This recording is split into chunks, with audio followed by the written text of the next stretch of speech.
We move on to react to the Ballon d'Or, whether or not the Ballon d'Or belongs to Jude Bellingham. Typo there, but if England win the Euros, look, there's a lot to unpack with that sort of question. Obviously, Jude Bellingham has become a fan favorite. A lot of people love him. He's kind of the media darling, especially as an Englishman going to Spain and all that. And, at first, it was just English bias that pushed it, this Jude Bellingham narrative. But Jude Bellingham, he does get a lot of praise and adulation from the media, not just English. And, maybe I need to reevaluate him. I don't know. There's a lot of youngsters that I prefer over him. I think he is a very, very good, high quality player. But there's players that I would prefer instead of him. But, he does find himself in a position where after winning the Champions League, he wins this European Championship. I think he will win the Ballon d'Or. I really do think so. But do I think he deserves it? No, I don't. I think he's had a very, very good season for Real Madrid, scoring the 20-plus goals, especially early on and all that, having the capacity to get into the box and score goals. But if you take away the goals, which is hard to just take away the goals, but his performances have been very, very good. But they have not been to a level of a Ballon d'Or winner. And even, you talk about, he won a Champions League and won a Euros. But let's say down the stretch in the Champions League, was Jude Bellingham the primary reason pushing them on through the later rounds of the knockout stages and in the final? No. It was Vinicius Jr. That was Vinicius Jr. He was the best player. He was the team that pushing them on. He was the player that literally single-handedly dominated that second leg against Bayern. In that first leg against Bayern, he was the one that got the 2 goals. He was really the dominating factor that pushed Real Madrid over the line. For England, can you say Bellingham was he that? No, it was kind of really their, individual moments. Jude Bellingham, in my opinion, he's had a really poor tournament to his standard. Really, really poor tournament. He did get that, I thought in the opening game he was decent, probably his best performance throughout the game. Thought he was decent in that opening game, and he did get that goal. But apart from that, I thought he was really poor against Denmark. That he was really poor against Slovenia, and there was a little bit, not just that much, but a little bit of shouts out there. Maybe he should go to the bench. And I thought he was not that good against Switzerland. I thought he was really, really poor against Slovakia. If you take away that individual moment of magic where he scored a bicycle kick, in which, okay, look, maybe it's unfair. You can't take away that moment because it single-handedly saved England the Euros. But I will say his general play throughout that game was really, really poor besides that bicycle kick. And then in the semifinals, in England's best performance, I thought he was really, really poor again. And for a guy, in my opinion, that's been a majority poor throughout the majority of the European Championship and was not, the catalyst, the biggest catalyst in pushing Real Madrid to win the Champions League. Yes, he does have a Champions League and a European Championship, but I don't think he has been the best player in the world this season. Not even close, in my opinion. I think it's kind of not exactly to the extent, because I think Bellingham has been a little bit better than this player I'm about to bring up.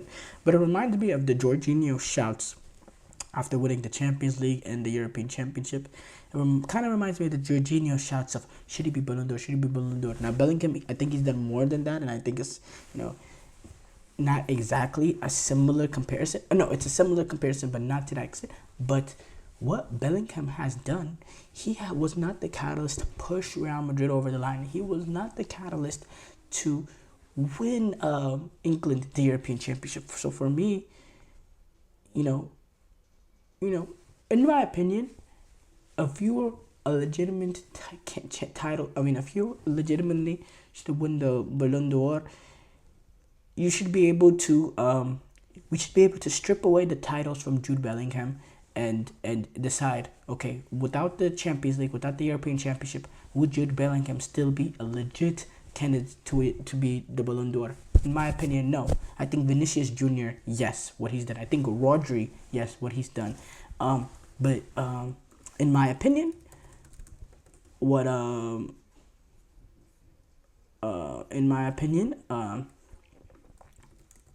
Jude Bellingham? No, I don't agree with that at all. I really don't agree with that at all. So I would say, mm, now Rodri. So yeah, no, I don't think he should be, but I do think it will belong to him. But in my opinion, I don't think he should be the Ballon d'Or. If they were to win, in my opinion, no way. I think Vinicius Junior. You know what he's done, despite not winning Copa America. I thought he's been absolutely what he did for Real Madrid. Absolutely brilliant. Rodri is also a good shout in the fact that he's affected the game not just for his ability to control the midfield and be a composer and all that, which we know how he does brilliantly. The difference of level of performance in City when he's on and off the pitch, him being a composer, him being a navigator, not just for Manchester City who won the Premier League, but what he did for Spain too, winning in his first tournament, playing his natural position for Spain, what he's been able to do, how he's been galvanized this group.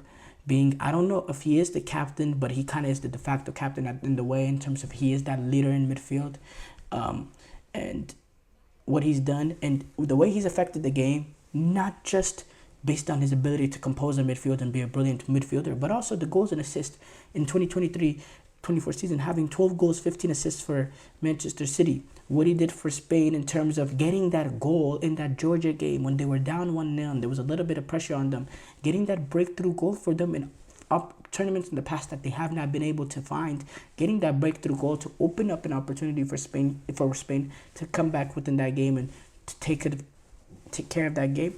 He's been absolutely brilliant. The major weakness with him though is the fact that he did not win the Champions League, and generally a lot of times in the past, Champions League have been heavy in terms of influencing, who's gonna win the Ballon d'Or. But let's be honest, if they win that penalty shootout against Real Madrid, Manchester City, there's a very good chance that they're probably the winners of the Champions League. So it's just so it's just so knick-knack. Oh, this penalty went this way. Okay, so now Vinicius, he had the opportunity, he took advantage. Now we should hand him. It's just hard. But in my opinion, Vinicius and Rodri should definitely be the top two. I think Rodri has a very, very good chance to thump Vinicius if he can win that European Championship, because he has that major trophy that Vinicius also has, but they don't have the club. Rodri doesn't have the club trophy in terms of the Champions League, but he does still have the Premier League, but he doesn't have the Champions League, while Vinicius does not have the Copa America. So I think those two will be really tight. It will kind of be impossible to judge if Rodri were to win the thing. I think the thing that will push Vinicius just over the line is the fact that he's the attacker, and in terms of the eye test, you see Vinicius play, and it's just the goals and assists and all that, and the name factor and all that will push him ahead of Rodri. But I think it should be a lot more tighter than what people think. But I really don't think Bellingham should. But at the end of the day, Bellingham wins the European Championship. Nobody's gonna think about the performances. They're gonna think about he's the fact he's English. He won a European Championship. He won a Champions League. He won a La Liga. Everyone is going to think about that. When people think about a European Championship, they're not going to think about the performances. They're not going to think about this. They're not going to think about that. Everyone is going to go back to that bicycle kick, because it's a bicycle kick that will be remembered in the history of football.